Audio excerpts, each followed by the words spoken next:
Welcome to the discussion panel, ladies and gents. My name is Steve McDonald and I'm facilitating this panel, which is on the rise of La Madre, Ayahuasca beyond the Amazon. We've got just under 55 minutes, which is quite a luxury, and there will be some time at the end of the panel discussion for questions from the audience. So if you do have some questions, please hang on to them, and probably around about 10 past 12-ish, I'll open the discussion and we can put some mics around and you can ask questions of the panel. Briefly, I'm one of the founders of PRISM. That's Australia's own psychedelic research organisation, which was founded very much through EGA activity back in 2011. And we've been working closely with the US-based Multidisciplinary Association for Psychedelic Studies since 2011, trying to get some legal psychedelic research happening here in Australia, and the work continues on that. My first encounter with ayahuasca happened back in 2006 when I was working as a professional change expert. So I had an office in the big end of Collins Street, and I was talking to government departments and large corporations about how to navigate change and the effect that change has on people. And a friend rang me up one day and mentioned ayahuasca to me, and I didn't know what it was at the time. I had to get on Google and look it up. But once I sort of schooled myself up as to what it was and had some advice from a friend who had psychedelic experience, I started to wonder whether it was a useful tool that could be used to help people navigate change. So I ended up having my first ayahuasca experience in late 2006. And the main question I had in my mind was, is this a tool that I might be able to use in my work? And I also happen to be a war veteran. I served in the war in Somalia in 1993, and I was suffering at the time from post-traumatic stress disorder, which meant that I couldn't really work a full work day. I used to work probably about 3 or 4 hours a day where I could concentrate well, but the rest of the time I was still somewhat afflicted even though I was working as a consultant. And in my first encounter with the medicine, I found out very, very quickly straight away that yes, it was definitely a tool that could be used for change. In fact, my first encounter was really a tutorial, and I had a voice in my head saying, hey, welcome to the space, here's what you can do. And then, to my great delight, I discovered sometime afterwards that I started to feel better, and it was only then that I really twigged to the healing aspects of ayahuasca, and I found it very beneficial in the treatment of my post-traumatic stress disorder then and in the years since. So what I'd like to do is introduce this wonderful panel of experts that we have here. We're very blessed today to have some wonderful minds from all around the world visiting, and I guess I'll start from this end with Benjamin Mudge, who many of you might know. Mudge has a background in coordinating activism for peace and social equality, and he's the founder and executive producer of a London-based record label called Peace Not War. He studied philosophy, political theory, and women's studies, and he's currently a PhD candidate at the School of Psychiatry, Flinders University, South Australia, where he's just starting to study ayahuasca ceremonies as a candidate therapy for bipolar disorder. Please welcome Mudge.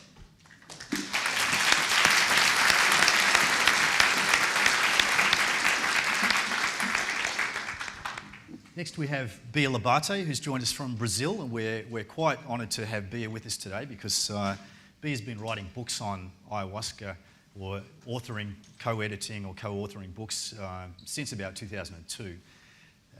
She's been involved in the production of over 12 books, including the internationalisation of ayahuasca and ayahuasca shamanism in the Amazon and beyond, just published this year. She's visiting professor at the Centre for Research and Postgraduate Studies in Social Anthropology in Guadalajara, and adjunct assistant professor at the Drug Policy Program of the Centre for Economic Research and Education in Aguascalientes, Mexico. She's also the co-founder of the Nucleus for Interdisciplinary Studies of Psychoactives. Please welcome Bia.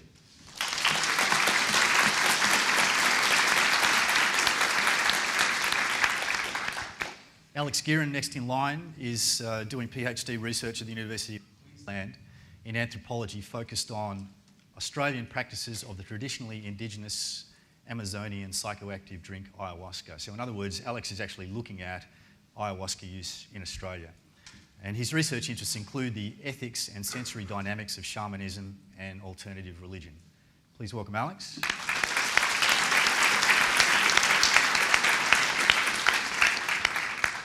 Next to Alex is Katia Honour. Katia is an Entheo artist. Her esoteric and shamanic practices led her to want to map the relationship between the numinous and the physical realms. And she's doing that through art. She has an ongoing apprenticeship in the direct lineage of Ernst Fuchs and Salvador Dali to learn the Mish technique, which is an alchemical painting method that builds complexity and light through layers of glaze.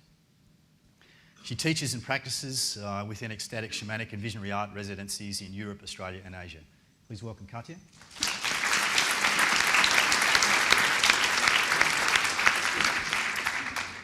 Now, if the psychedelic world in Australia had a Molly Meldrum, it would be the next man. Razam. Was sent to South America in 2006, is that right? Yep. By none other than Penthouse magazine to do some experiential journalism, and that's been his life ever since. He's a journalist and podcaster. He's author of the critically acclaimed book Aya Awakenings, A Shamanic Odyssey, and the companion volume of interviews. He wrote, produced and co-directed the groundbreaking documentary film Aya Awakenings. And he's been doing a whole bunch of stuff all around the world, including speaking engagements, panel facilitation, podcasting, etc. And has recently begun leading retreat groups to South America. Please welcome Rack.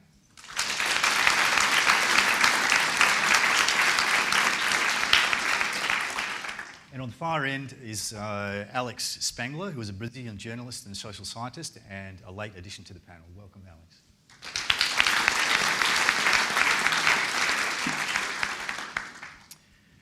So just before I open the discussion up to the panel, I just want to give a little bit of background context here. The last big paradigm shift that we saw in the Western world happened, the tipping points, I guess, were sort of between the 1600s and the 1800s, when we saw things like the scientific revolution, the industrial revolution, and the European Enlightenment happen. They gave rise to what we know as the modern worldview, which is a quite male-oriented and rational worldview. It's quite materialistic, and it in itself gave rise to specialisation, the kind of specialisation that we see in the business and corporate world and the academic world, and a rather individualistic outlook on life. It continued to, or it did coexist and continues to coexist with a bunch of previous paradigms, so they're kind of layers that sit on top of each other. But certainly the modern paradigm has been dominant now for a couple of hundred years. And changes like that come in waves, so it's a little bit like the tide coming in. If you go to the ocean and look at the water on the beach, you'll see that the waves come up the beach and they run back out again. They come in again, they go a little bit further up the beach when the tide's coming in and they run back out. And we saw a big wave, a surge of what's next after the modern paradigm happen in the 1960s. And it also included a surge of psychedelic activity, which trickled into the 1970s. But then there was a big backlash, social backlash. You know, the wider society wasn't prepared to actually hang on to this new way of looking at the world. And so the wave kind of ebbed and ran back down the beach again. And since then, we've probably seen a couple more waves come in. You know, I guess in the 1980s with the MDMA boom and the music scene, you know, that was probably another example of another wave running up the beach, which stuck to, it took us a little bit further up the beach, but again, it ebbed somewhat.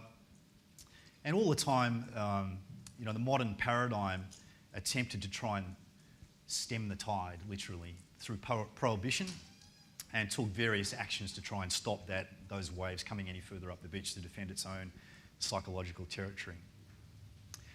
And in the process of doing that, it increased the evolutionary tension, because the process of living life the modern way creates all sorts of issues that we only know too well, that can only be resolved by stepping up to the next level. So it's kind of tempting to imagine that the global spread of ayahuasca is a natural evolutionary response to the modern paradigm that perhaps seeks to resolve the compulsive behaviours which have emerged over the last couple of hundred years and the impact that they've had on us and our planet, while at the same time ushering in a new way of being human.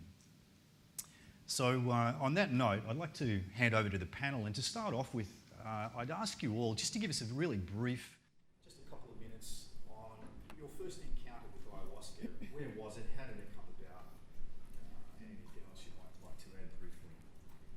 who would like to go first? Anybody go first? No. Hello. Yep. Thank you, Steve. Happy to be here. Hello, everybody. Well, my first encounter with ayahuasca, it was a group called UDV in Brazil in the year 2000. Although they don't call it this name, nowadays they recognize it, the similarities, but they call it vegetal. And in Brazil, we have lots of different religious and spiritual, or religions/spiritual groups that use the brew that a lot of people label as ayahuasca. And it was very interesting. I was actually, it was a former girlfriend of mine that got invited, because this group works like inviting people. It's not really, it doesn't do any marketing of their activities. So they kind of invite people they feel that has some sort of similarities with their likings, or I don't know, whatever they feel like it, and so they can invite. Obviously, some people knock on the door and they accept some, but they're kind of very discreet, and some people call it secretive group. They're an esoteric group. For those who are not aware of the esoteric traditions, they're a little bit like the Freemasonry. Anyway, so I went there and I arrived there. There was some stars, the moon. People, oh, hippie stuff, pretty cool. Gonna have a good time. Yeah, let's drink some tea. And I apart from marijuana, I have had no experience with all the psychedelics until then. And far out, man. It was fun in the beginning because I started to see like this red mandala and all of that, and I did like that with my hand. I would see lots of hands. And I thought, oh, that's cool. But suddenly after that, I just dove into this very dark, weird place. And it was hard, and I couldn't walk even properly after that. It was full on, really. And it kept being like that for the past 6 months, and I used it regularly. And I still, have contacts with some groups that use ayahuasca, especially this one, and eventually I visit them, and yeah. Thanks, Alex. And enjoy them, yes. Thanks, mate. Thanks. 2006 must have been a bit of a tipping point year, Steve, because that was the first time I tried ayahuasca as well, with some local practitioners. But the first time that I really broke through that's worth commenting on is when I went to Peru on that assignment in 2006, and my first curandero was actually Percy Garcia, who I'm working with now. And being in the jungle and being in that sort of source of the vegetal sort of consciousness, and being surrounded by that web of life, and feeling that the ayahuasca as it was coming on, opening me up and connecting me to that, was something that was really profound and transformative for me, and that was of great value beyond just sort of a lot of the cathartic visionary experience. It's been really something sort of spiritually kinesthetic, something that I could really feel. And I feel that the medicine, as well as healing our personal issues, it's polishing the lens of our soul, and what that's revealing then is this capacity to remember and to feel this interdependence and interconnectedness with the world, and the responsibility then to fight for the world, or to live a sustainable and right relationship with the world. And that's sort of been my journey so far with ayahuasca. Thank you, Ray.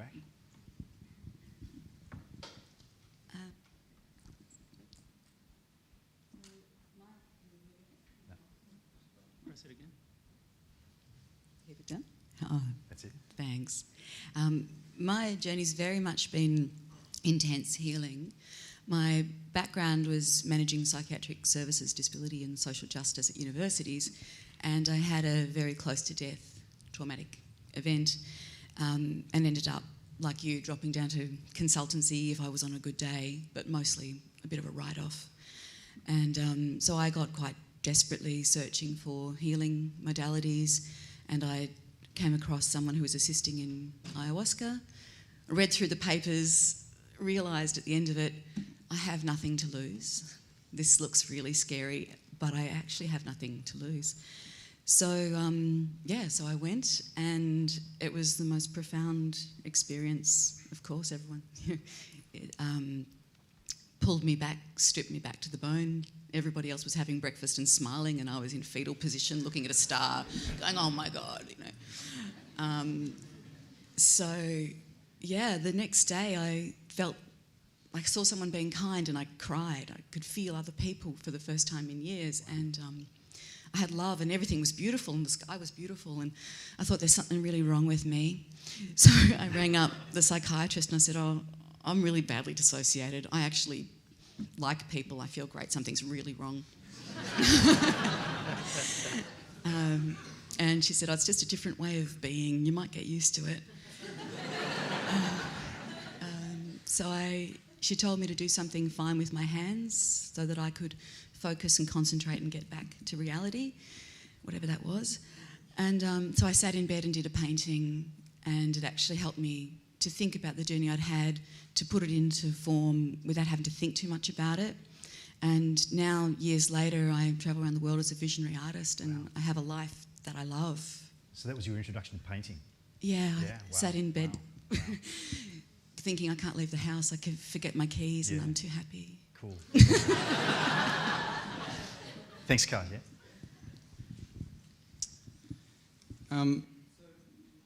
My intro to ayahuasca is probably a bit more mundane. It was in an undergraduate anthropology subject in 2008, where we were reading, we got delivered, the students had to read Ralph Metzner, a psychologist, which in retrospect, I don't know why we were reading psychology and anthropology, but yeah, that was where I first stumbled upon it. Thanks, man. You didn't say your experience.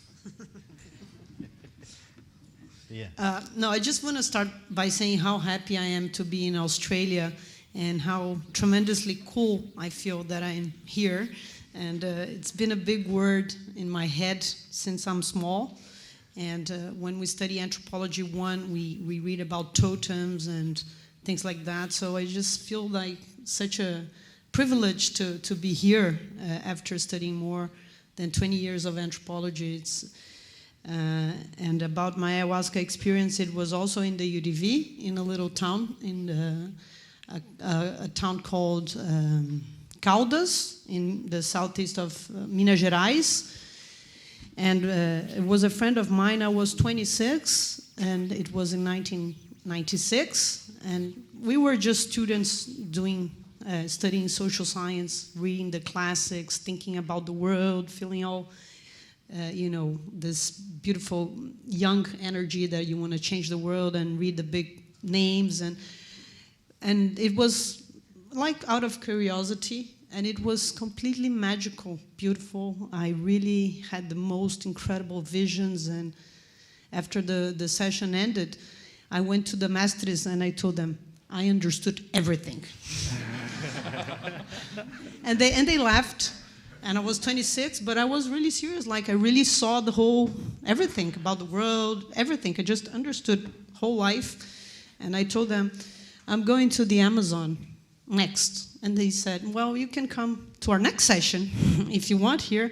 And I said, no, I'm going to the Amazon. So then they were like, no, you should come to the next session here. Alex knows the UDV, he knows what I'm talking about. So anyway, I went to the Amazon and just dived in this big pot and was drinking the most I could in like this 2-month trip, and just thought that was all I had to do. And this really became a kind of, I dedicated my whole lot of my life to these topics out of a big passion. And yeah. Thank you, Bear.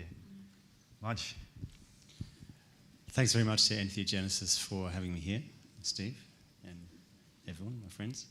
And my first experience was also of ayahuasca, of drinking ayahuasca, was also in 2006. It was in Glastonbury in the UK. The context is that I have been trying to manage a serious mental illness, bipolar disorder, manic depression my whole life. And I had got to a point after many years on the psychiatric pharmaceutical drugs that the side effects were very, very toxic. I was actually had the early stages of cancer. My doctor advised you really have to make some radical changes about the stress in your life and so on. And I came off those, and I was basically deeply suicidal for a period of time. And someone mentioned ayahuasca, and there I just tried it, to be honest, out of just survival, and really I wasn't going for any kind of spiritual healing. It was a physical survival thing. And not only did it sort out the cancer didn't advance, and I've also, since then, I've had a balanced brain chemistry, been off psychiatric medication for the last 8 years, and have also been doing a lot of trauma healing and that sort of thing. So I'm really interested in the whole medicinal aspects of ayahuasca. But what's also happened for me is through this whole process, I've had a really quite profound spiritual awakening, and that is the primary side effect of ayahuasca as a medicine that I've experienced. Thank you, Mudge. The journey of the medicine out of the jungle has been one of many stages, I guess, and there are certainly some very early reports of Western encounters with ayahuasca, but perhaps one of the turning points was in the 1960s when people like William S. Burroughs and Allen Ginsberg wrote the famous Yahe letters, and the biologist Richard Evans Schultes became known for his work in the Amazon basin. And I guess, I'm sort of asking this to the panel, I guess, there have been a number of steps where it's come from the indigenous people of the Amazon basin through the urban areas in South America and the mestizo practitioners, and then passed on to Westerners who've perhaps come in and learned about it and taken it back out around the world. Do you see any really standout historical tipping points in that process where the spread has sort of suddenly burst out? It's obviously spreading very rapidly around the world at the moment. And Bia, you've written extensively on this. You might like to lead the comments, perhaps? No, there's a lot that could be said, and a little promotion. Our talk is going to be about exactly this subject in the afternoon, so I invite you all to be there. We're launching this book, Ayahuasca Shamanism in the Amazon and Beyond.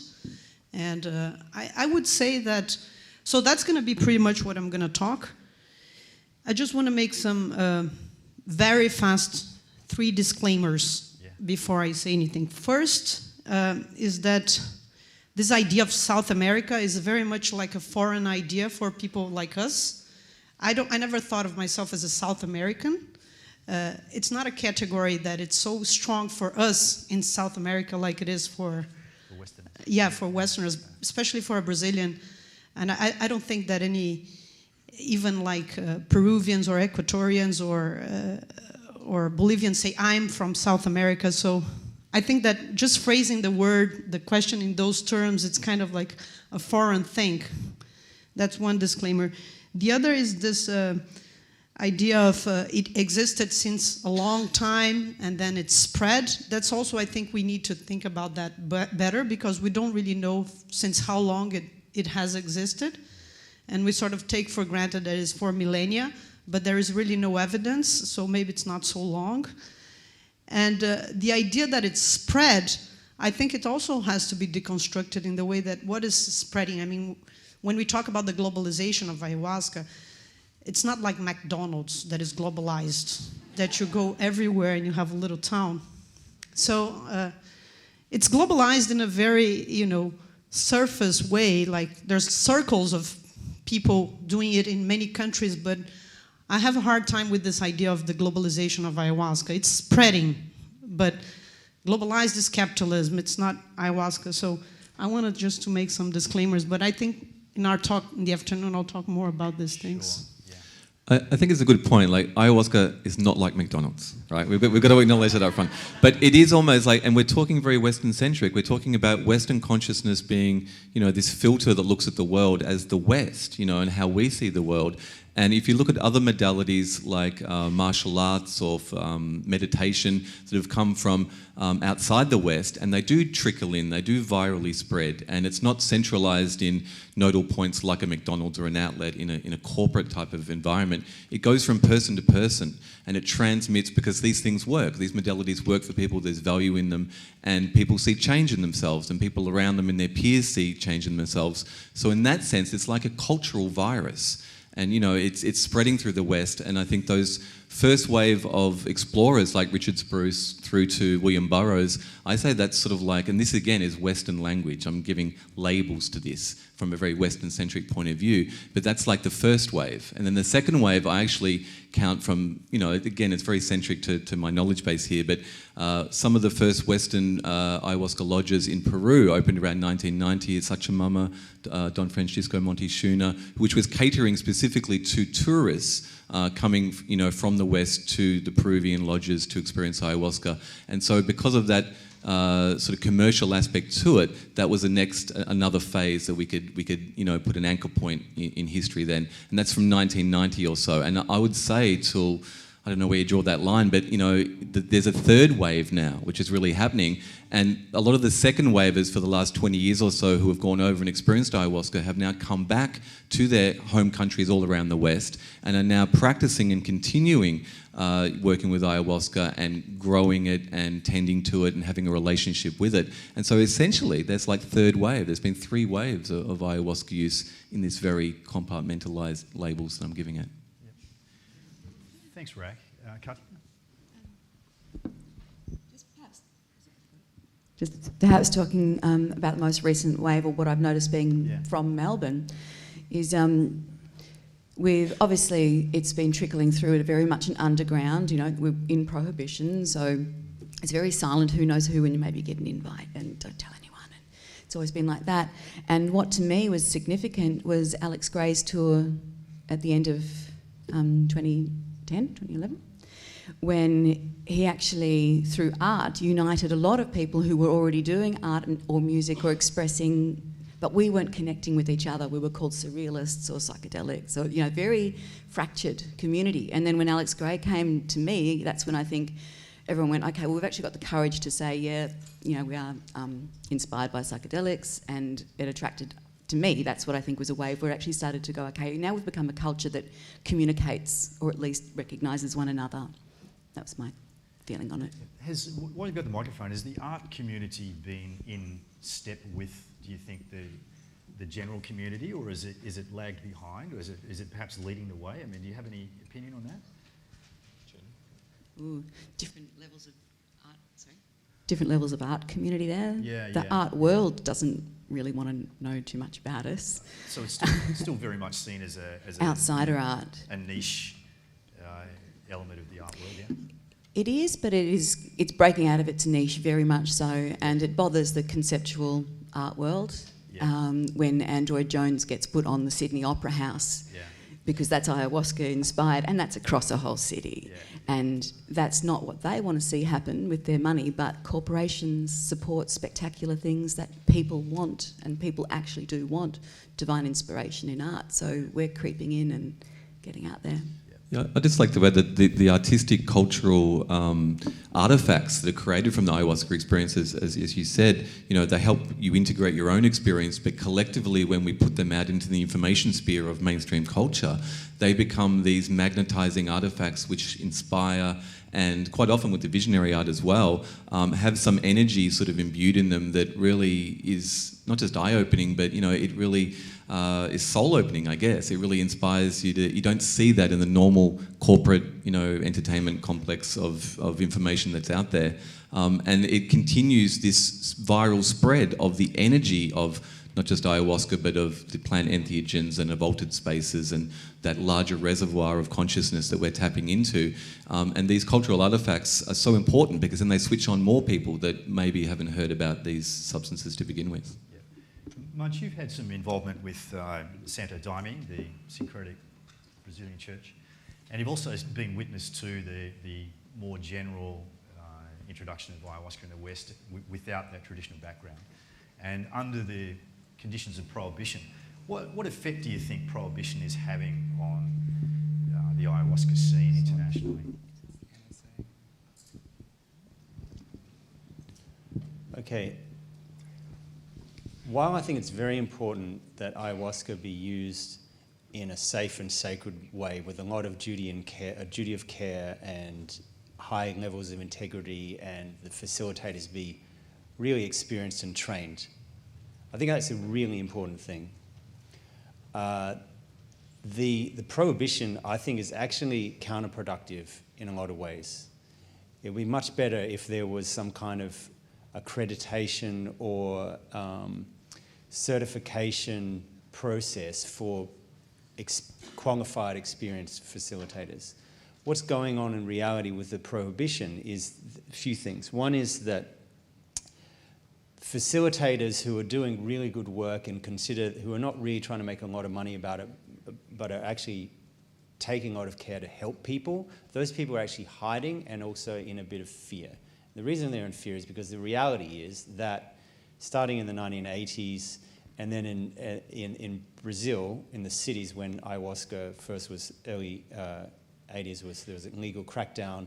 Then in the United States, there was a legal crackdown. And then in various other countries around Europe, there's been crackdowns and so on. That's created a lot of fear and stress in the whole community, and also for the participants who actually just want to have a healing journey. Now, it's also making it difficult for there to be open discussion, for there to be, to talk about, well, okay, what's the story with the overripe bananas? Can we have a really intelligent discussion about this, for example?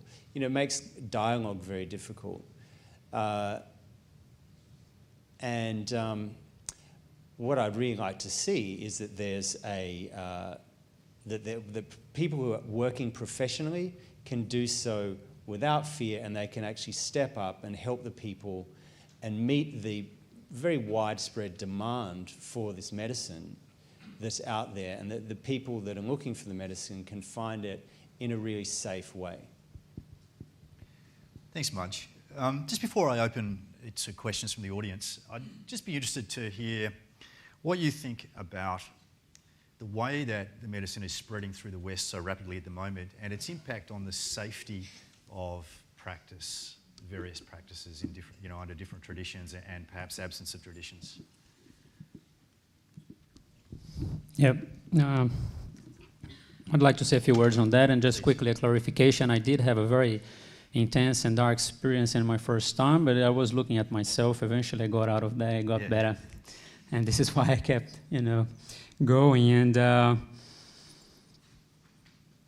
it's interesting from somebody coming from Brazil. For instance, the way I learned about this brew that I learned to call medicine in Australia, it's from pretty much a religious background. And those religious groups in Brazil, they drink a lot from the Brazilian Catholicism, Catholic culture, which is a lot about charity. So in Brazil, when you go a couple of times in a group, and first you don't pay money usually to go there. And you can start paying money once you become a regular member, then you have some sort of fee, etc. But obviously there's an abundance of plants, and they plant a lot as well, so there's a concern about the sustainability of the practices. But once I came to Australia, one thing that caught my attention is because obviously the way capitalism is developed in the West is very different from Brazil and other countries in South America. The money component I found to be very important. And one day I was doing field research, and by the way, I was a PhD candidate up to a while ago, so I did extensive research in Australia for 3 years.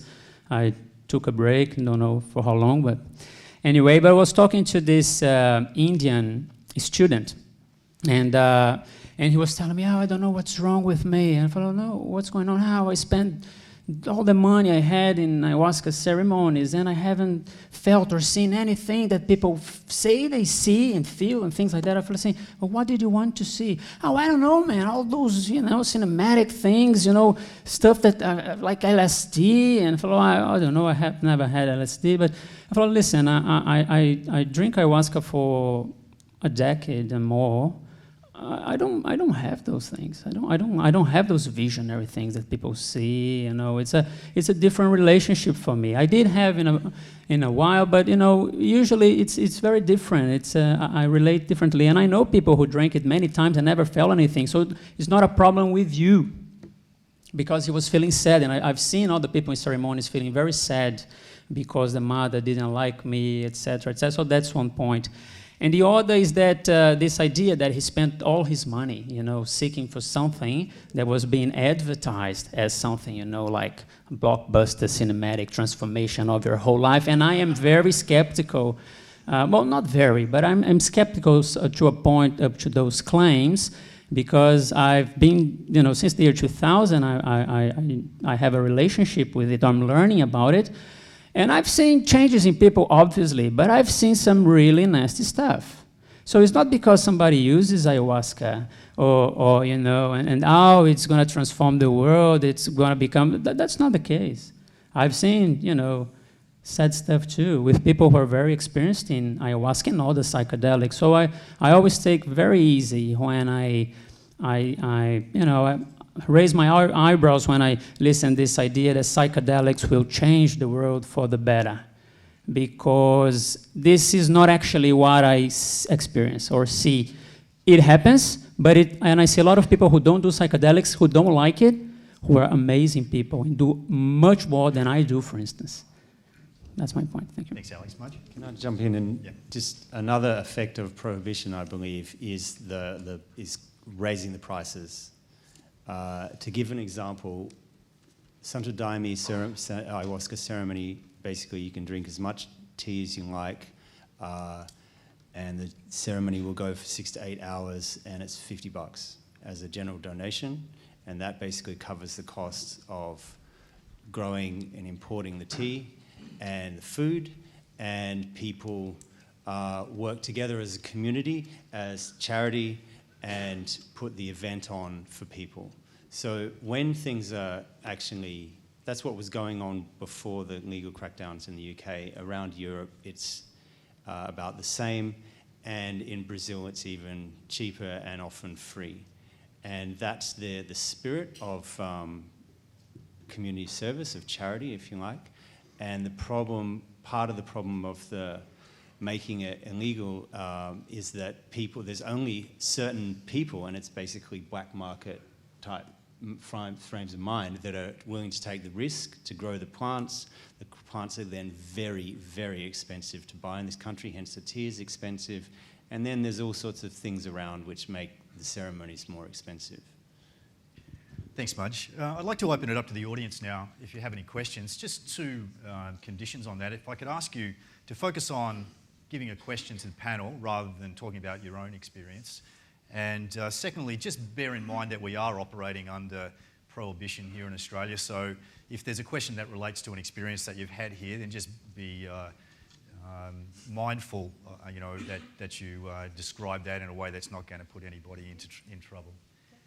Yeah. Sure, yeah. Let's just very quickly hear from Bea before we start questions. You asked about safety. I did. And nobody talked about safety, but I think that this is legitimate, like people have to say what they feel, but I wanted to say something about safety. Please. I think that we have to remember that traditionally ayahuasca shamanism or ayahuasca-related shamanism is imbibed in a cultural code that is very different from our Western parameters of health and disease. So I just want to bring back the fact that as an anthropologist, we have to notice that shamanism traditionally operates under a code of moral ambiguity.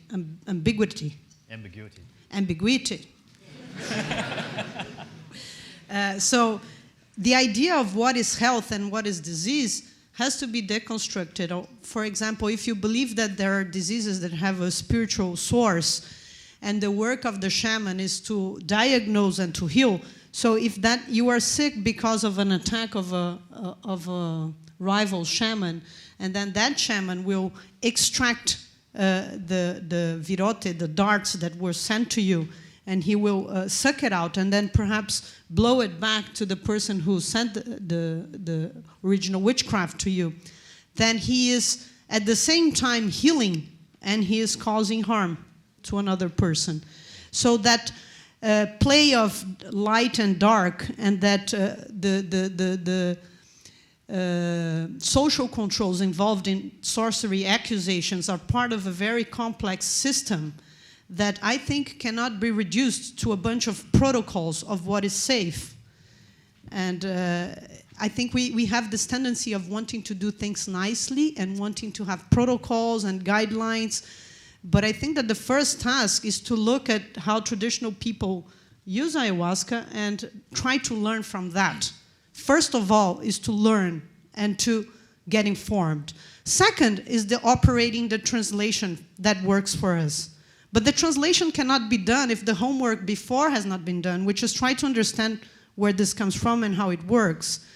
So there is no easy translation, there is no automatic, there is no standard means to say this is indigenous and this is how we're going to do it. But I feel that a lot of people are not doing this first homework, which is to understand the context where this is coming from, which, you know, maybe you have to learn a new language, a lot of things. So I just wanted to, there's this trend nowadays, let's keep things safe. It gets a little bit on my nerves of this. Everybody agrees that it has to be safe. And then, you know, people take for granted that idea, but I think we have to complexify it. And ayahuasca is a great way to think of other ontologies, other ways of thinking about the world. It's about deconstructing a lot of our paradigms, a lot of our dichotomies. It's about this authority, this otherness, this psychological authority, and this cultural authority, about learning about different things, about different cognition levels, but also about different culture values. Thanks, Bea. Wonderful, wonderful points. And of course, you know, we suffer.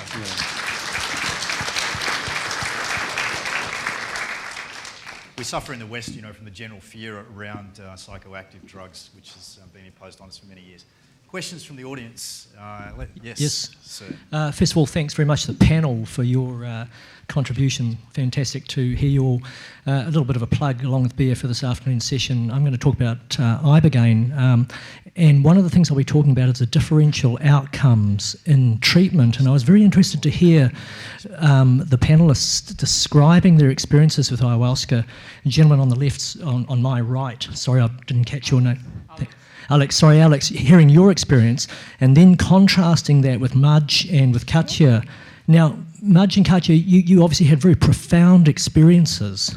I'm just wondering, could you perhaps describe a bit more of the mechanisms that allowed you to get a sense of some kind of transformation that you experienced?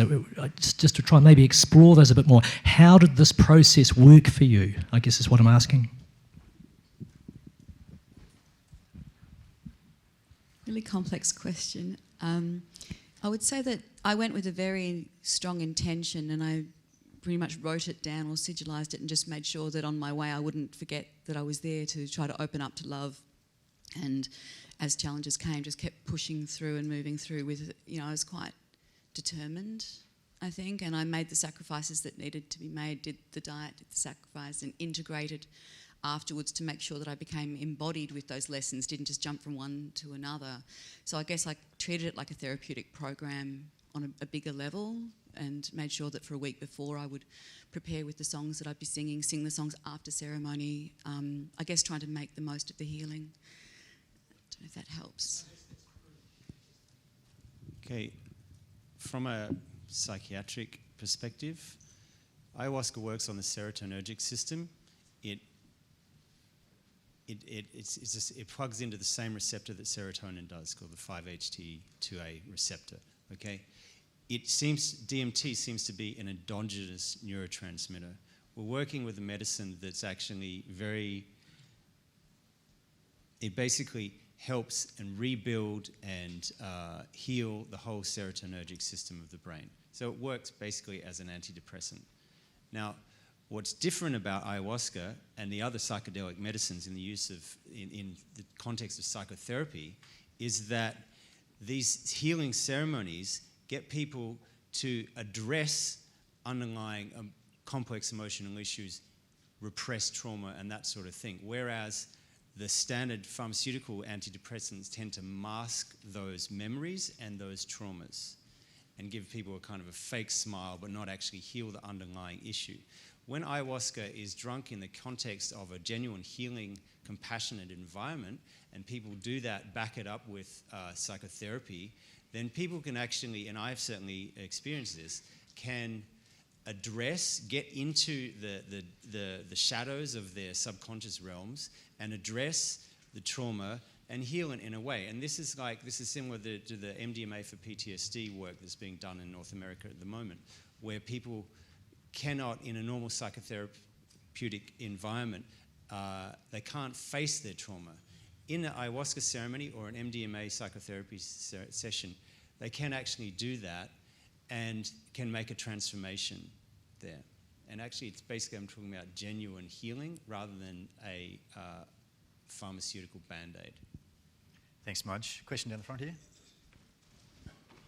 Yeah, a couple of you touched on this, but and the last question certainly answered a part as well. But I just wanted to ask each of you in regards to the effects that ayahuasca had on you, after effects, and any side effects that it may have had. Anyone? Well, Professor David Nichols has demonstrated that ayahuasca is not actually a dependency thing. If you look at the way that the DMT molecule works on that receptor I was talking about, it doesn't create a withdrawal. So you don't really have a hangover in the sense that you would with other serotonergic substances. Now, however, people can be very open and raw afterwards and can, for example, have unmasked some deep trauma that they've repressed from their childhood, for example. So the day after an ayahuasca ceremony, people are very vulnerable very often. Some people are on top of the world, that's cool, but you got to remember, if you go into a ceremony, that you don't expect to just go into an office job at 9 o'clock the next morning. And if your friend is going, please be really sensitive to them.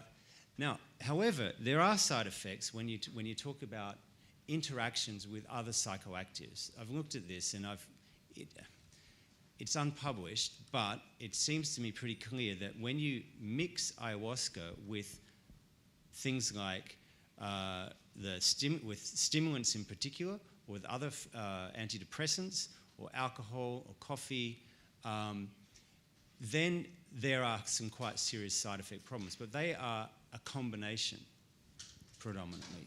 You really have to be careful around if you've got blood pressure problems, if you're pregnant, you've got to look at that, and just general, you've got to bear in mind that it's a very strong detox process, so it's pretty intense on the body.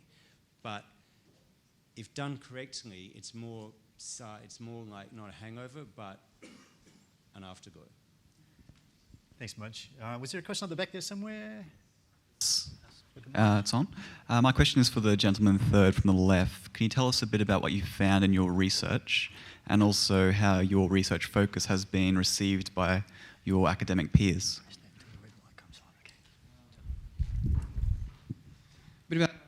Well, I guess I've done ethnographic fieldwork. I'm writing up my PhD at the moment on the reinvention of ayahuasca use in Australia, something along those terms.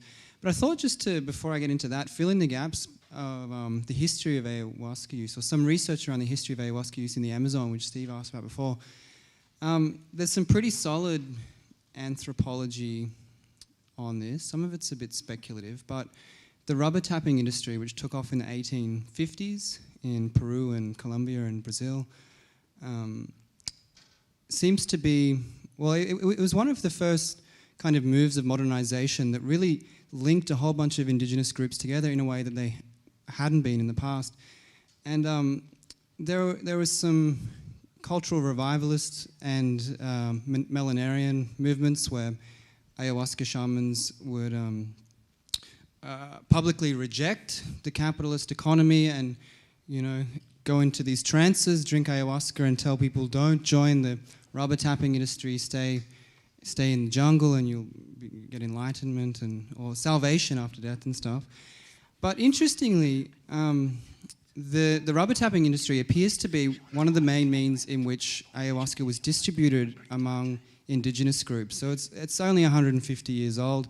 The evidence which supports this comes from a variety of people, Peter Gow's stuff, but more recently Bernard Brabeck an anthropologist who's looked at linguistic variations in Icaros, or the magical songs that are sung in indigenous groups, has been able to demonstrate that these practices appear to have been distributed rather recently throughout indigenous groups, fed through the rubber tapping industry. So that a little bit about that history.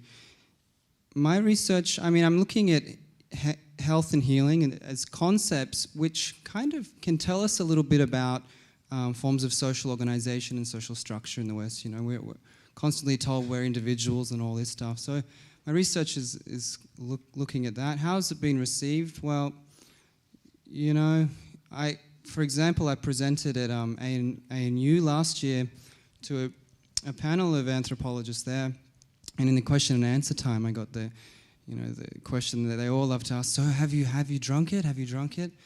And well, my answer was, could you imagine reading an anthropology of a treatise on sex by someone who's never had sex, or an anthropology of foods by someone who hasn't eaten the foods? And the reason why I kind of dodge it like this a bit is because prohibition is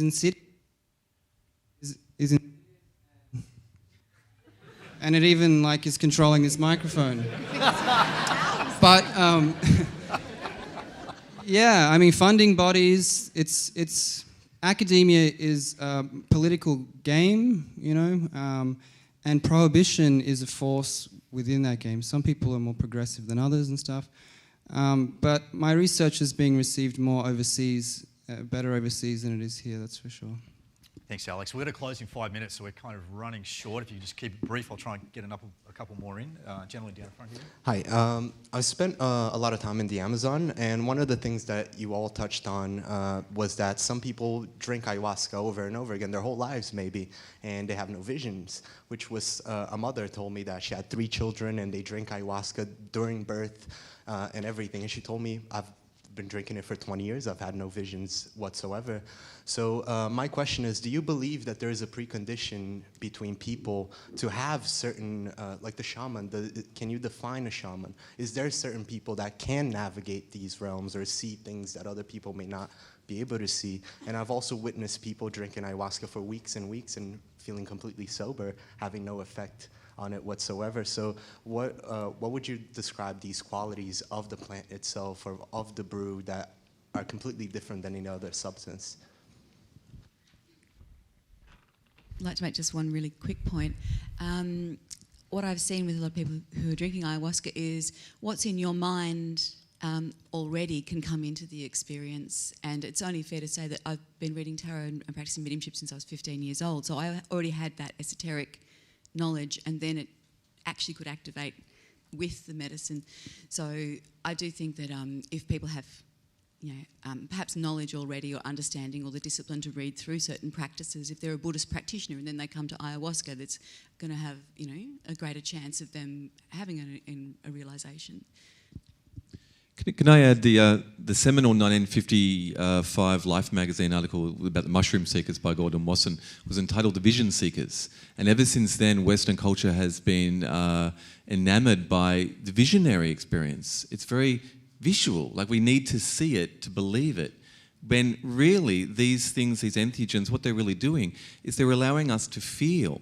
And we're forgetting that the mind, the action object-orientated ego that needs to strive in Western Babylonian culture to, consume and destroy and whatever it's doing, it's so orientated towards this proof of concept that needs to see it, but because it's so desensitized to the heart level, to feeling. And really that's what it's doing. The heart has all these sort of neuronal cells I've discovered recently. There's this transformation where Western culture has to sort of surrender to the experience, and it's not about the visions. And many people, whether due to serotoninogenic activity or whatever, don't see visions. I rarely see visions anymore. A lot of the curanderos say that's sort of like the waiting room when you go to the dentist and they put the TV on. It's like, okay, we're going to do the healing. You just watch this while it's happening. And, to a large degree, ayahuasca, amongst the other entheogens, turns off these clusters of the brain, the default mode network, and allows the mind at large to receive more signal because the ego is switched off, right? And then so what's coming up when the ego is switched off is the subconscious. And the subconscious is translinguisticating itself into vision. It's like, day residues or things like that need to be worked on, or deeper traumas. And perhaps that woman who was drinking for 20 years and all that, perhaps she didn't have any deep traumas or things needed to be visionaried into that experience to see. But it's not necessarily about the visions. It's about opening, empathically to the more subtle nuances of the experience. Thanks, Rack. And certainly, biochemistry is not the only factor here, but psychedelics, including ayahuasca, are metabolised by various enzymes in the body, and we all have different amounts of various enzymes. So often you'll just get natural variation from one person to another. There can be genetic factors behind that as well, and that will impact on how the body processes the medicine and what the effects, felt effects are. But also, just really quickly, if your whole adrenal system is overstimulated, if you've been drinking coffee in advance, or you've just run to the thing and you're basically stressed out, how it works is the adrenals are monoamines. So you got a lot of monoamines in the system. The body puts out more monoamine oxidase to break it down, and in the process, you got more of that in your system. So therefore, the monoamine oxidase inhibitors don't work as well unless DMT goes through. Yeah. So there are lots of factors involved there.